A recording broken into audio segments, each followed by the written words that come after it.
everyone. I'd like to call to order the Violence Prevention Task Force meeting. The time is now 6:02 p.m. For the record, I would like every member to introduce themselves for attendance, and then we'll bring Chief Cox up for our discussion. You make sure your microphone is on and yeah. Would you like to start with me? Sure. I am Allison Baker. Good evening, everybody. Hello, Melody Harkness. Good evening, Andrea Nicolai. Good evening, Randall Thomas. Good evening, Tom Hoey. Cam Hughes. Diana Marino. Thank you. Oh, go ahead. You're next. Eric Thompson. All right, thank you. My name is Shaniqua Jackson. I'm the city clerk. Also, staff present, we have Brian Jimenez, legislative director, and we also have Chief Cox, Albany Police Department. I'm going to have you come up to the hot seat, the little desk in the middle. This is just an opportunity for the task force to introduce themselves to you. You introduce yourselves to us, and then I guess provide us an update. Is that, Councilmember Hoey, is that what you would like to see happen this evening? Correct, and I just want, before the meeting started, I did explain to the chief what the main purpose of the task force is, and our goal is to come up with a report by the summer so we can implement some either legislative or financial ideas to try to cut down the violence over the summer, and we definitely want to work with the city police department. I also just wanted to make the task force aware that the chief and the mayor are holding a series of community meetings over the next couple of weeks. We started in the South End. The next one is the 31st, March 31st at 6 p.m., I believe, at the First Presbyterian Church at the corner of Willett and State. If y'all have, ideas that you want to express as citizens or as members of the task force, that's great. But also, if you wanted to just come use them as listening sessions for your own purposes to help develop your report, I think that would be really useful to hear, like, firsthand. Having the chief come and present data and talk about what he's seeing is awesome, but it's also helpful to go right to the source and hear from community members. So just wanted to put that out there. There are some flyers over there with the specific dates. There's like 6 or 7, I think. Yeah, so keep an ear out, keep an eye out, and hope to see you there.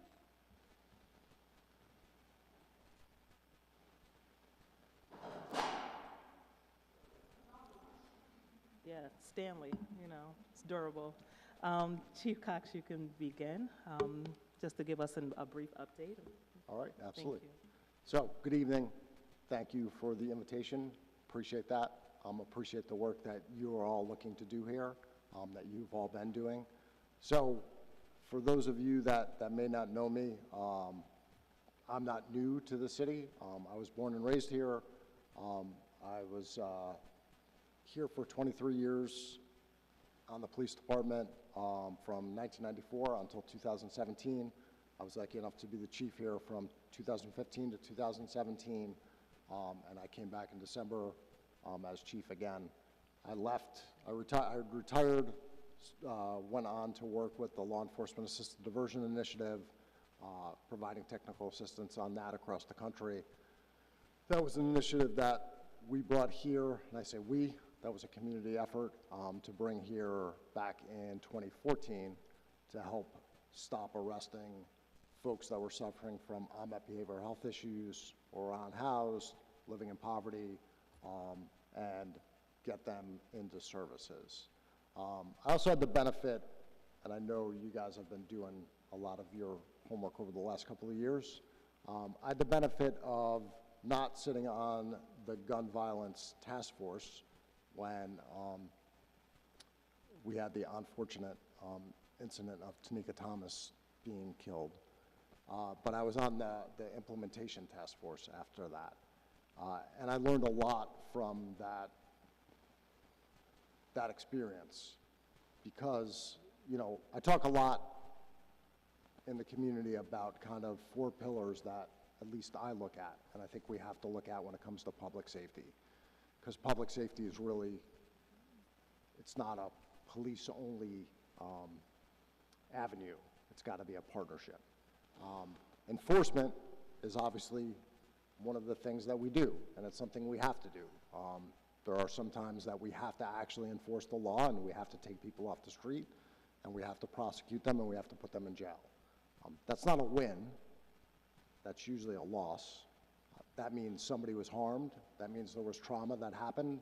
And that means that, especially when we talk about violence and the worst form of violence, if somebody was killed, that means somebody is burying their loved ones. And that means that someone else is losing a loved one to a long time in a state facility, usually a young person, and they're not going to see them for a very, very, very long time, if ever again. So we don't want to see that happen. So enforcement's part of what we need to do, but it's only a piece of what we do. What we really need to make sure we do is that we also educate, that we prevent, and that we deter. And those are three things that I think, especially when we look back at the Gun Violence Task Force and what we did through the implementation in many things, were issues around that. That's where SNUG came out of, was the recommendations from that task force to recognize that we need people, credible messengers, to work with, especially our youth, quite frankly, might not listen to me as a white cop of, hey, put down your gun and stop shooting each other. We need other folks to be able to do that, because I can respond to those shootings, I can investigate those shootings, but I need somebody to be able to, in real time, stop the next shooting. And I've seen that work, and I've seen that work really effectively. We also need somebody to deal with the after effects of the trauma. We need to be able to recognize that too many of our community members are living under the fear of what's going to happen when shots are fired, what happens when the police leave, and to be able to have a trauma response. So like we started working with Urban Grief and Lisa Good, and what happens afterwards, so that way we have folks taking care of violence eruption, but we also have folks taking care of the families and the community to make sure that their needs, emotionally, physically, mentally, their well-being are taken care of. So I know that we need to do more. And then when it comes to deterrence, that we're also doing things like focused deterrence, that we're working with people like the National Network for Safe Communities. So we're speaking to our youth, our young adults that might be involved in violence, and rather waiting and just saying, oh, well, you know, we'll wait till we have a case and we'll make an arrest, rather than doing that, we can actually talk to them about the consequences of being involved in violence, but not just saying and preaching to them and doing scared straight, because scared straight doesn't work, but actually talking to them about saying, hey, here's what will happen if you do pick up a gun and get involved. We don't want you to do that because you're part of this community, and hey, there's a whole bunch of people here that can help you out. So there's some things that, especially because of COVID, and it's hard to believe that we still talk about the fact that COVID had happened, but it's 2025, that we all need to get back up and running. So 2 months ago, we had the first offender notification form again, where we had folks that had come home back to our community, talk to them that have been under the supervision of docs about not getting involved in gun violence. Those were mainly people that were a little bit older, not very old, certainly not to me, because I'm old, but talk to them about not being involved in gun violence. We're going to do some youth forums, because we have to ultimately address our youth, make sure our youth and their parents have the support they need, and address those. But those are the kind of things we need to do, and those are the kind of things that certainly want to make sure we partner with you guys as we do that. You know, as far as data, we can share whatever data that you guys need. We have a state-of-the-art crime analysis center that's attached to the police department. The state runs it, but we have plenty of our own resources there, and the state is a huge partner in that. Our overall violent crime, thankfully, continues to be down. That being said, there is no acceptable level of violent crime. So I'm not going to sit here and be like, well, statistically we're doing well, because anytime that there's a shot fired, anytime that there's somebody that is shot, That's not acceptable. I'm not going to live with, I don't care if it's one time we get a call for shots fired, that's not acceptable. You know, people ask me way too often, like, well, what's acceptable? None are acceptable. So we have about, for confirmed shots fired this year, last year at this time of year, we were at 18. This year, we're at 19. On confirmed shots fired, which we measure, we're down. Last year, we were at 5. We're at 2 this year. On founded, so when we go to a call for service for shots fired and we can confirm that that did not occur, last year at this time, we had 17. This year, we're at 32. So I'd like to look at that number. We know that there were no shots fired on those calls, but I look at that number and I look at that as a test, too, of confidence of people calling 911 when they hear something and being willing to say, hey, there's a problem, please come, please find out what happened. We all know that if people don't have confidence in the police, they're not going to call 911. So I want people to call 911. I want to be able to have the chance to investigate that. As you all know from the work you're doing, there is technology out there to detect gunshots. I don't want to rely on technology to detect gunshots. It's faulty, doesn't work, and it doesn't have a partnership with the community. I want to rely on the community. That's not what we want. When it comes to shooting incidents, this time last year we had 9. We have 7 right now. When it comes to victims, this time last year we had 9. We had 9 victims. Right now we have 8. And then when we talk about guns that were recovered, last year at this time we had 24. Right now we have 22. And then arrests that are tied to the guns, 22 last year at this time, 14 right now when we look at that number. So when it comes to gun crime, that's where we're at. And forgive me, I'm just looking for my sheet for overall crime. There we go. When it comes to overall crime, our crime numbers, violent crime is down 16%, property crime is down 29%. So robbery is down 51%, aggravated assault is down 2%. Rapes, so sexual assault is the one category that is up. That's consistent for a couple of reasons, but we're going to do a deeper dive into that. But that's consistent for at least the reason of the fact that rape was redefined under the New York State penal law, and it was redefined to include a couple of different categories. And we also have a consistent issue, especially with some of our younger kids that live in group homes that wind up being victimized. And we actually did a very large-scale event with New York State and with a bunch of other partners last week. We were able to work with a bunch of partners, and we recovered 67 youth that had run away and were missing. And a lot of those kids are in really bad situations. We were able to work with them. Some of those kids we were able to put in better situations and continue to work with them. So I'll pause there and leave that with that, but that's where we are. We obviously have a lot of initiatives that tie into the work you guys are doing. So we have the gun-involved violence elimination initiative that New York State funds every year. We have an anti-violence coordinator. We're about to, we've traditionally had a youth aide. That's a position that was vacant.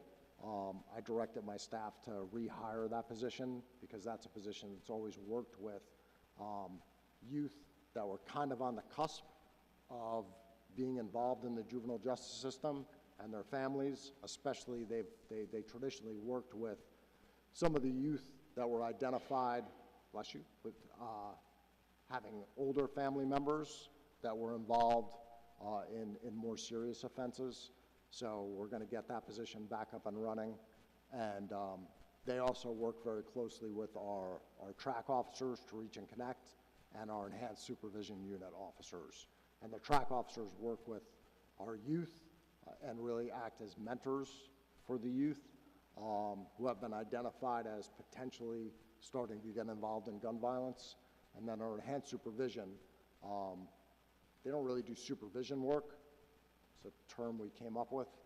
They work with our young adults, usually 17 to 25 years old, who have been identified as many of the people that are actively involved in gun violence. As you all know, somebody that's actively involved in gun violence is just as likely to get shot as shoot somebody. There are many of the people that we're ultimately referring to 518 SNUG, but there are also people that we are most likely to wind up encountering and arresting. So they are actually working to also do outreach to and try to connect them to services. So that way we have kind of this lateral initiative where while we may recognize that that person might do something and we might arrest them and prosecute them, we'd actually rather see us get them connected to services so we don't have to go down that avenue. I'll pause there. Chief, as I told you at the beginning of the meeting, we don't have a quorum, so we can't get into a discussion. But Councilmember, one thing I'd like we're to... okay for discussion and questions. Yes, we are. Oh, okay. So Tom, you tell me I shouldn't have said anything? No, you're allowed to say whatever, but it's hard. I didn't think I could ask you a question, but I will, because I'm okay to.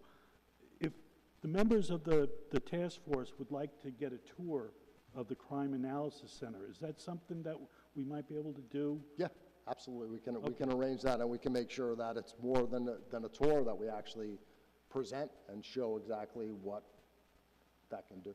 Okay, I think that'd be very useful for the group. Thank you. Sure. Oh, Andrea, you gonna go? How's this? Interrupt? Go. No, you go. Okay. Hi, Chief Cox. Nice to see you again. I am curious about, like, you have a lot of conversations in the law enforcement community about initiatives that are happening probably in other cities. What have you seen? Like, so we're a task force, obviously appointed by Common Council, and what have you observed that's exciting in terms of relationships between task forces, commissions, committees like ours, and communities that are dealing with some of the same issues that Albany is dealing with? What are some of the exciting ideas that are being explored by these groups, and or some of the effective tactics that are being explored? So to me, what I like about task forces like this, bringing especially community members together, especially people from the public health field, people lived experience, is it can get ideas off the ground that those of us that are living in the law enforcement field, those of us that are living in the criminal justice world, we're not going to think about, because we're just going to think about traditional world. We're just going to think about, geez, if we get somebody off the street, we're going to make things safer, and we're not going to think about, well, what about everybody else? You know, that's the reason why I talked about the gun violence task force and the gun violence implementation initiative that time, was because if I was just left to a bunch of cops, we would have never thought about trauma response and what we needed to do to take care of the community afterwards. That then spawned the pop-up barbecues that everybody sees when we do those now that the nice weather is finally about to come back. Those weren't, I mean, they've become a great community engagement tool, but those weren't initially started for a community engagement tool the way they look kind of now. Those were started as a response off of, hey, when we have a shooting, we respond to the shooting, we deal with the incident, clean everything up, and we walk away. And the 99.9% of the people that live on that block, probably 99.99% of the people who live on that block, that are all good, upstanding people that have nothing to do with the violence, are usually sitting inside their house going, is it safe for me to go out? Because all I know is I saw a bunch of cop cars outside, I saw the fire trucks, I saw an ambulance, and now they're all gone. What am I supposed to do? So we started those barbecues as a way to go, hey, we want to, like, within 72 hours after a shooting, be able to be out on the block with us in a different role, so people understand that we're not always here when a traumatic incident happens and they can come out of their house and they can enjoy the block, that this is their block. And we want to make sure everybody knows that. So to me, like, the most exciting things that come out of the task forces isn't research. Forgive me for those involved in research. It's the thinking outside of the box, like, how do we get, like, the community to feel like a community and to feel safe again? And, like, how do we, like, think of some non-traditional things to make the community feel whole and safe? I have a follow-up question. In terms of the resources that you have in the department for these community engagement events, like, did that budget come as a recommendation from the Violence Prevention Task Force or from the Gun Violence Prevention Plan? And is it at a level that's satisfactory, or could that be one of the things that we address as a committee, like increase the budget for barbecues? So my issue right now isn't so much a budgetary issue, it is a staffing resource issue. So I guess what I would say, what I would ask every task force like this, is to help partner in recognizing that we need to tackle this issue from every side. And for the last few years, and I'm not, please understand, I try to stay as far away from politics as I can, even though there are some people that would probably say I don't.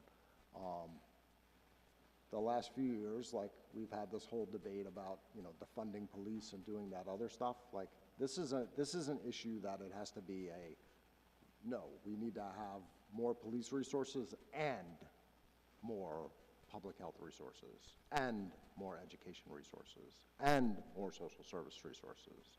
This isn't a take from A and put it in B and we're going to be better. This is a and. So, like, my issue isn't like a budget issue. My issue is I'm 83 people short in the police department right now for police positions. That is my issue. Chief, would you be able to give the task force an overview and an update for the social workers that are coming online and what you're expecting their obligations to be and all of that stuff? Yeah, absolutely. So the crisis worker program that we're implementing, we are getting very close to actually being able to hire some folks. When I first came back, what was proposed to me was that we were going to hire crisis workers. They were going to be quasi-social workers. We weren't allowed to hire social workers. But they were going to be able to handle some more behavioral health issues. But they were going to wind up working at the stations, and they were going to be available for either people who walked in or when an officer had somebody and they transported somebody to the station. And talking to my staff and talking to other people in the community and with the knowledge that I have of many of these initiatives, I didn't really like that setup. I thought we could do better. So we are in the process. We actually just made some job offers out to folks. We're going to hire 3 supervisors. We just made that offer, and we're going to hire 9 crisis workers. And those folks are actually going to work out in the community. So it's going to be a little bit of a hybrid model of a co-responder and community responder model. So there'll be times when they'll work hand in hand with officers, and they will be out on the street handling calls for service for people with unmet behavioral health issues, unhoused folks, quality of life issues. And then there'll be times when they'll be paired up and they'll be by themselves handling those same kind of issues. They will be both reactive and proactive. And by that I mean they will answer calls for service. So if somebody calls the non-emergency number or 911 about an issue, based on criteria that we will help develop, and we'll use some national models that are available to us, they will answer calls, and they will also, based on the knowledge that we already have, based on community complaints, we will also send them off and out to say, hey, along this corridor, we know that we have a number of folks that we could clearly use outreach to. Let's proactively hit this area, and let's go do some outreach to folks. So they will be first responders. They will then work with other service agencies to get people connected to more long-term services. So they will work with people on a short to medium-term basis and really get to know them. They will clearly meet those people where they're at. They will clearly get to know and understand what it is they need, and then connect them to the right services. They won't do long-term casework because obviously that takes a whole nother level of services. And if we're going to have them be more of a first responder model, that just won't fit in. But we should be able to get that off the ground in a pretty timely manner. What we want to do is get the supervisors hired and have them build the policy and training, so that way when we hire the crisis workers themselves, we are ready to go with a policy, knowing what calls are going to go on, and have the training all set. So my question kind of piggybacked off of where you were headed with resources, because I think we all are aware of how short-staffed the police department is. And I guess my question is then, because that would seem like the most immediate thing to address, right? Because those are great numbers, but they would probably be a lot better if you were at full capacity. So what are the reasons why we're not filling those positions, and what are the initiatives to push that along, to make that happen faster? So I think the reasons are pretty complex. We are not alone in being short-staffed in policing. It is a national issue. There's no doubt about that. There's a host of reasons why people don't want to be police officers anymore, but we're not the only profession that's happening to. So I mean, we are facing an uphill battle when it comes to this profession and recruiting people. That being said, we can't just use that as an excuse and throw our hands up and say, well, there's nothing we can do. I think there are things we can do. So we are in an active recruiting push right now. We've made a number of changes. So this is the first time ever that the city of Albany, we right now have to rely on the state for our civil service rules. So the city was able to get the state to change and give the civil service test this year twice, and to have it be a continuous list. That's the first time we've ever had that. So that is one change. That test, the first of the tests this year, is coming up in May. The cutoff for that is April. We actually have a big recruiting open house this weekend at headquarters from noon to 3 on Saturday. I have an entire recruiting team within the police department that have been working their tails off, getting out to everywhere they possibly can to be able to sign people up. We have a new dedicated website, jointheapd.com, for people to get information on the police department, on becoming a police officer, becoming a dispatcher. We're going to continue to add on to that. We've got a ton of social media out there. We have billboards out there. We have a whole bunch of different things out there. We'll also be doing a push. I want to get the test taken care of first. We'll then do a push for laterals. Hiring laterals, while it can be an answer, it's a tricky thing because every police department's trying to hire laterals, and police departments are, it's like... Is that taken from someplace else? Exactly. It's basically taking somebody who's already a certified police officer within New York, Okay. another department, You're and poaching. hiring them. You're poaching. It's poaching, and it's a competition. It's like the Yankees and the Red Sox going after. No, it's like the Mets, is what it's It's like. the Mets. It's like, It's the Mets. It's the Mets finally getting Juan Soto. So you know, I mean, and it's some of it's trying to figure out who can pay somebody the highest level of bonus, which also then is that really taking care of your current employees? What are you doing to retain them? So there's a whole different thing. so silly thought, and you can laugh and tell me I'm stupid, it's fine. What about all these corrections officers that are out of work and cannot be hired back? So it's not a silly thought, and it's been asked a bunch of times. The issue with that is that corrections officers are not police officers, they are peace officers. So they actually have to go through the entire process of taking the civil service test, and going through that. So they are welcome to take the civil service test, and then, depending where they score, and go through the process. They have to go through the entire Yeah, process. I figured, can't but be I wrong. just thought, what a pool, right? You have Yeah, you have oh, yeah, an no, open no, mark in here. it is definitely a pool. It is definitely a pool. Okay. But, yeah, but there have been, the reason why I started that question off that way, because I know this is a taped thing, that the media has like asked me 1,000 times, well, why don't you just hire them as laterals? And I can't hire them as laterals. So we have a whole other host, though, a whole plan, recruiting and retention, because the other piece is also the retention of our current officers. Our current officers are getting mandated to work many hours, so we've made a lot of adjustments to make sure that they can get time off. We're in the process of, we're going to post and hire a health and wellness coordinator. We need to take care of our employees, our officers, and all of our employees. So I want to make sure that we're taking care of that piece. That also, we take care of our officers and our employees. That also has a direct correlation to our relationship with the community, because obviously I need our employees healthy from a physical, emotional, mental standpoint to be able to do the job that we ask them to do.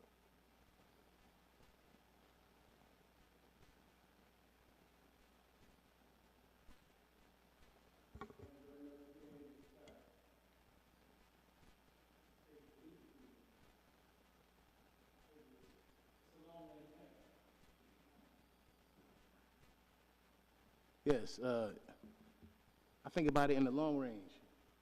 I believe it'll be very efficacious to deal with the high schools, the community centers, our institutions of faith, because I hadn't heard about this push nor that website to join the APD. And I come across young people who, believe it or not, wouldn't entertain the idea. I've had the conversation about the military, the conversation about law enforcement. And at first, due to the historical mistrust, it's a little ambivalence. But when you begin to let a person recognize that they can now become a pillar in their own community, that they can begin to reverse some of the tides of the things they feel about the police by not complaining about it, but by being a part of it, I find I get a different reaction. So I would love if I can make sure I get that information and task force members as well, and let's increase that outreach so that the people know what you're trying to accomplish. And like I said, in the long run, maybe not this year or next year, but let's get to the point where it can be something that's fundamentally useful every year. I couldn't agree more. You know, back in, when we did a strategic plan, and this is still a goal that I believe in very strongly, one of our goals was winning over a generation, and that was twofold. It was to, one, increase our positive engagement with the youth, so we had a better relationship, and it was also selfish. It was also to ensure that our youth understood that this was a viable option for them, that becoming a police officer was actually something that they should want to do, or should at least understand was a great option for them. And this is a great, you know, we call it a profession, but this is an unbelievable calling. We get to do unbelievable things. We get to make pretty decent living, have a great benefit package, great retirement, really earn for our families, and give back to the community. And quite frankly, if we want trust, if we want to actually be able to make the proper inroads with the community, we have to reflect the community. And I can't do that. I can't have this department reflect the community if our kids don't want to eventually become cops. I grew up in the city. I don't look like a lot of the city. I do get a lot of people from outside the city that look like me that want to be cops. A lot of them become great cops. I'll take them every day. They do a great job. But a lot of times I spend, hey, this is now your community. Like, your norms of where you grew up in the suburbs, guess what? They don't matter anymore. I'm gonna drop you off on First Street for a while and let you understand what First Street's like. Because the block you grew up on with a bunch of swimming pools in your backyard is a lot different than First Street. So we need to make that happen. I love the aspect of the generational empowerment. Yeah. It's a long-range game. It didn't get here. I think about 30 years ago, you had a song called Self-Destruction. And it was, not to say that violence wasn't pervasive then, but it was an energy that in 30 years has eroded to a devastating degree. So my thing is to look at ways we can rekindle that sense of service in our community. The fact that you're getting more calls about potential shootings is definitely community mobilization. Yeah. It brings me to my next question. What resources are allocated for blocks that want to form block clubs or block watches or want a neighborhood organized in that capacity? So I mean, a lot of that's community driven and us helping providing training. And a lot of it is our beat officers then helping provide that training. You know, so when we talk about staffing, one of the resources that we're about to help try to bring back is we're going to look to bring back some retired officers. We have some officers that retired and that have been gone for a while that did a lot of that work in the past, and that I think can help supplement a lot of our beat officers that don't have as much time to do some of that work they used to do. So, you know, those kind of things are the things that we've done in the past, and we've done that in coordination with community groups that I would love to see step back up. But that's definitely, you know, a lot of those things that are community driven. And, you know, a lot of the conversations I've had over the past couple of months, you know, I've heard some people say, hey, we want to start those programs back up. And I've had some other folks say, well, we're not sure that we want to do that because I think there's still some, I don't know if there's still some carryover from where we've been at the past couple of years and people still need to get that trust back or what. But we need those resources. And I think that's a great resource for this group to talk more about and see how we do that in more communities. I agree. And lastly, what's the situation with the video cameras? I've had community members tell me that their cameras on their blocks, but they're not operational, and they've been told it's a matter of electricity. I'm not 100% sure. That's why I'd ask you, is there any issue in terms of video cameras being functional? So most of our video cameras are up, they're operational. We have a lot of cameras. The infrastructure is difficult at times to keep up with. We are in the process of trying to ensure that the hardware, for lack of better terms, that both the hardware and software are as up to date as possible. So that way we don't have any blips in the system where it's like, hey, we aren't able to watch this right now. Most of the time we're able to go back and capture it later on. What we want to make sure is that all of our cameras are watchable in real time. So we see things automatically, and so it's never like, hey, that camera is down right now. We need a tech to come in, work on it, and recover the video later on. That is the downside right now of our technology. Technology's great, but if we don't continually keep up with it, if we just continue to build it out and put a bunch of hardware out there and don't take care of the backroom stuff, we'll always wind up with technical issues that we have to catch up on. So right now, one of the things we're trying to do, in fact, we're going to use some of the funding for the downtown initiative to try to take care of some of our back-end issues. I think that'd be great because studies have shown that when video cameras are in place, people think twice about the things they're going to do. Yeah. You know, to pursue that is a great thing. So thank you very much for asking my question. Thank you.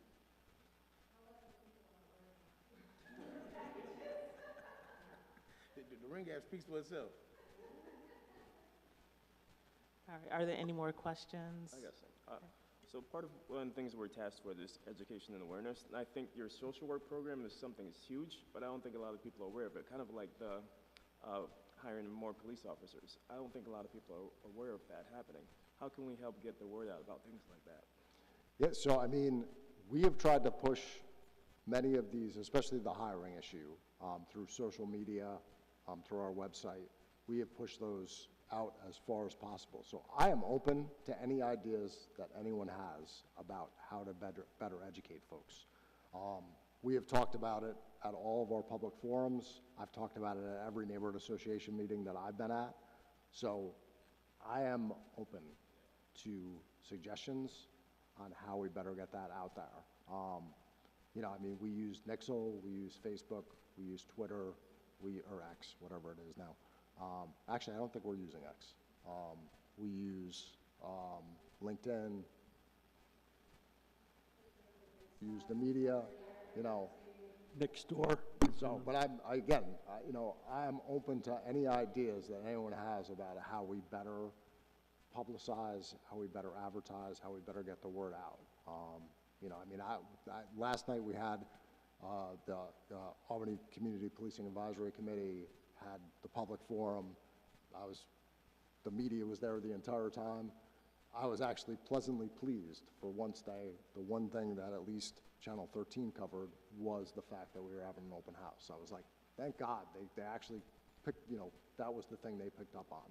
A couple of the other ones picked up on other things, but yeah, I mean, I am wide open to ideas for how we best get information out, and jointly, especially like the work you guys are doing, same thing. Like, I've told a lot of people some conversations even about, you know, perception issues. I think this is an amazing city. We have amazing people here.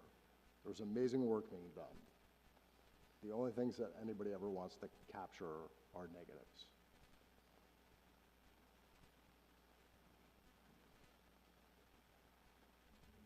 Question.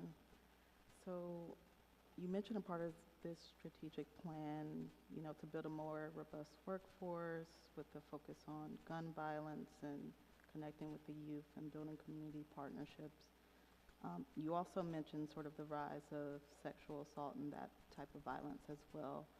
So I'm just wondering if there's room in your plan to address the rise of violence against, you know, particularly underrepresented populations when it does come to sexual assault and that sort of abuse, because it does often get swept under the rug and isn't something that goes addressed as it needs to, and as we know, goes unreported due to mistrust between those communities and law enforcement. So is there a plan to sort of help rebuild that trust, but also address, you know, that sort of crime that may not be connected to gun violence or the youth? Yeah, I mean, you know, I think that for every category of incident there is, we have to make sure that we strategically address those. Like, there's no such thing as leaving a crime out there and just not address that. When it comes to sexual assaults, yes, we have to look at every category and address. So some of our sexual assaults are domestic violence driven.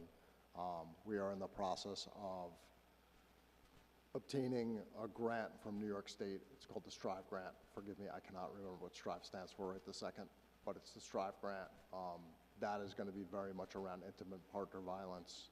That will capture a whole host of things, but that is going to be very much focused around lethality and around officers being trained better to address, to be trained more around and recognize lethality issues when they're on the scene.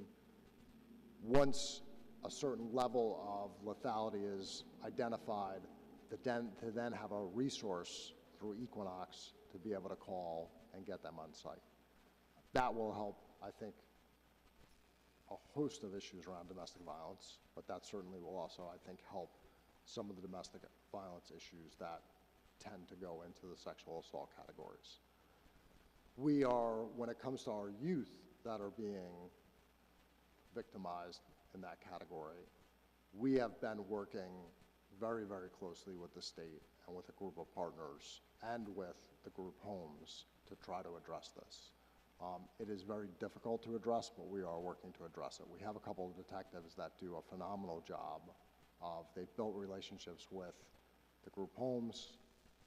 They now have, through that relationship, have done a really good job of being able to work with those kids to be able to help identify perpetrators, arrest them, and incarcerate them.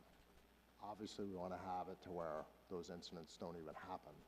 So one of the reasons why we took part in the Missing Child Initiative last week was to start to try to address There were all kinds of partners, but including the Office of Children and Family Services, New York State Office of Children and Family Services, and other social service programs that were there.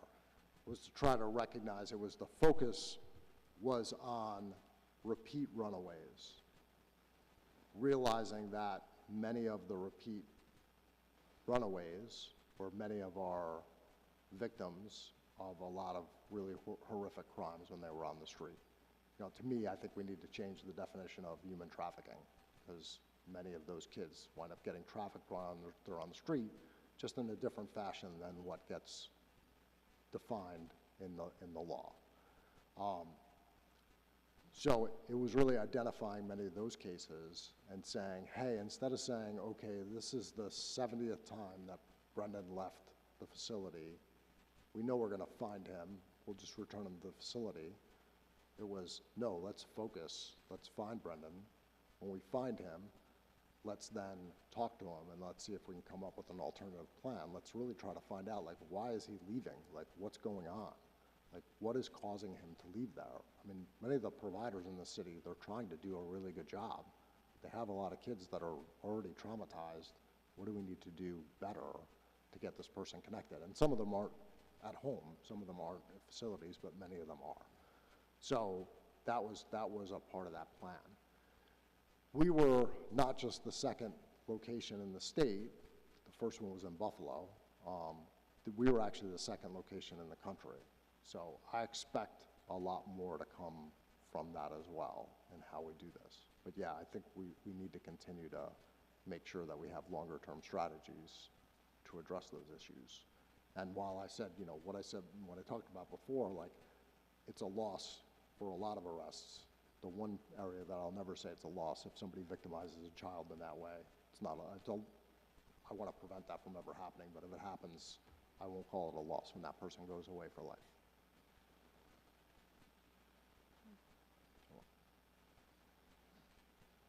All right, any other questions for Chief Cox? Councilmember Hoey. Yeah, thank you, Chief. This is a great talk. One of the things, and I saw on the news tonight, a person tortured a dog, killed it. Is there something that we can do? I mean, to me, that's violence. You know, it's violence against animals. And, you know, if somebody's willing to do violence against an animal, we'll do it against a person, a human being also. Is there something that we could do, or, and maybe I'm talking more of the council, I don't know if that would be state law, or is that something the city could do to help you guys, you know, because I know there's been other cases of animal cruelty in the city the last couple of years. Let me look. I know that a while back there was some proposed state legislation, and I have to be honest with you, I just can't remember what it was. Let me look at what that was and let me get that back to you. Yeah, it was Buster's Law, and they're talking on the news tonight about making it stronger. But if you need something from this on the city side, and I mean, we can talk to our legal too to see, you know, it's important, I think, all across the board that we take care of violence and address it. Thank you. Cool. All right, any other questions for Chief Cox? No? All right. Chief Cox, thank you so much for joining us this evening. We will definitely be in touch, because I think this conversation was very valuable to the task force, and it's definitely a partnership that I would like to see continue in the future. So thank you so much for coming on. Thank you. Everybody have a good night.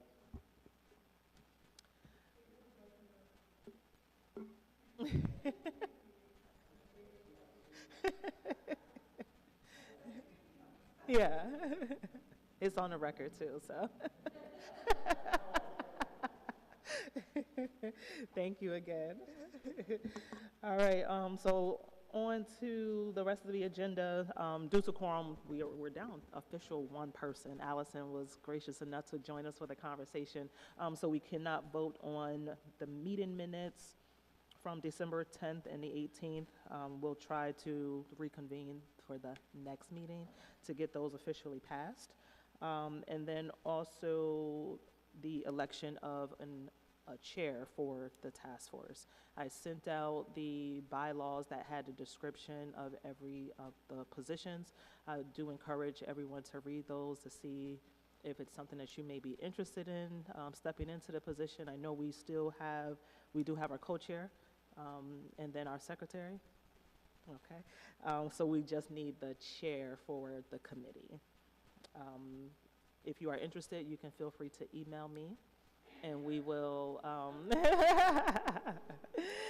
update on the violence prevention coordinator position after extensive rounds of interviews, and I mean a lot of interviews. We narrowed it down, and our new coordinator will be Eric Thompson. So he cannot be chair.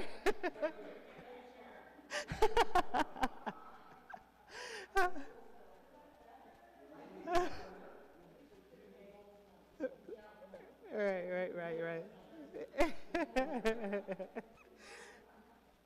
So his official first day will be this coming Monday, March 24th, and he had an opportunity to speak with not only myself and the hiring committee, but have those conversations with Council Member Hoey, as well as Council President Pro Temp Kelly Kimbrough. So those conversations were ongoing in the selection process, and Eric, with his background, we thought it was the best fit for the coordinator position to drive the task force into the direction that we needed to go into.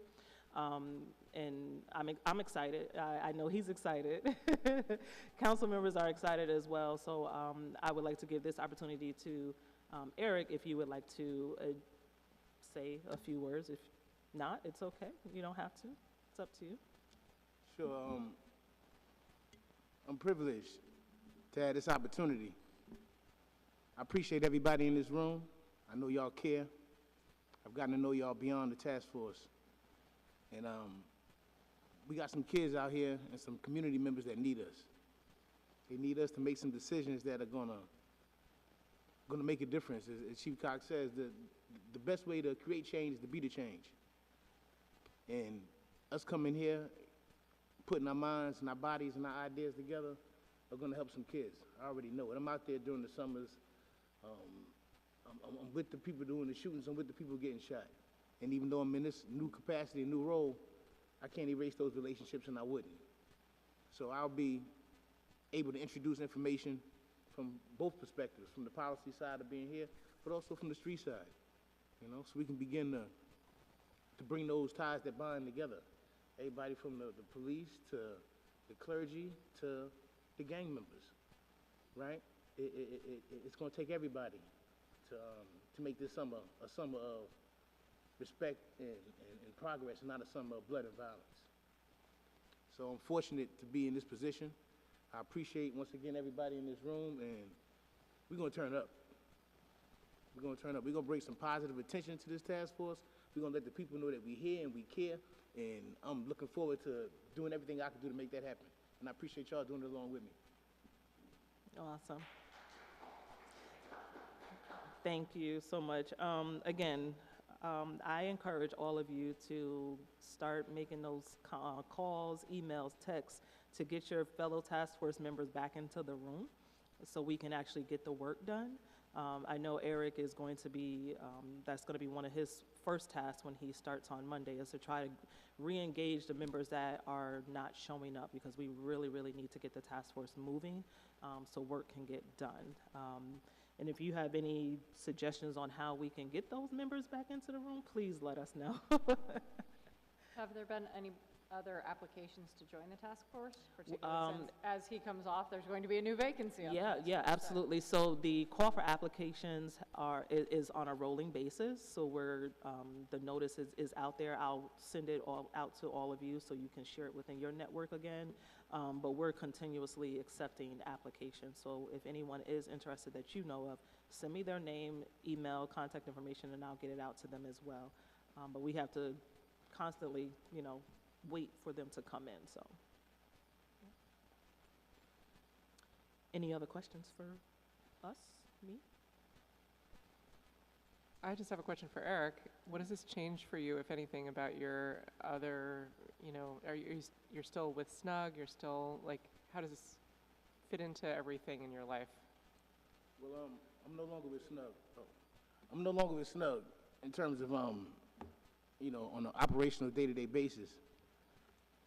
but as I first said, the connections and the relationships that I have in the community, you know, it's nothing that can change that. You know, I got a kid right now that had to leave town because he had gotten shot with a BB gun, but for the fact that his house was threatened with being rushed by 30 different people, I'm still reaching out to the mother, even though I don't even have my snug phone. Now they have my personal line. So my snug work doesn't change in a sense, but the role that I'm playing right now as the coordinator is totally different. My goal right now is to make sure we got this plan good to go for the community to be able to gain from our ideas and our efforts here. I'm looking at bringing together these stakeholders so we could no longer work in silos. We can come together as a collective. I'm looking at ramping up our volunteers. I'm looking to bring the organization to the forefront in a way that SNUG has already brought itself into the forefront. I'm looking at doing that for the Violence Prevention Task Force. So I'm gonna take some of the strategies, but nah, this is a brand new ball game. All right, any other questions? If not, we can adjourn the meeting. No? All right, thank you. Time is now 6:58, and I deem this meeting to be closed.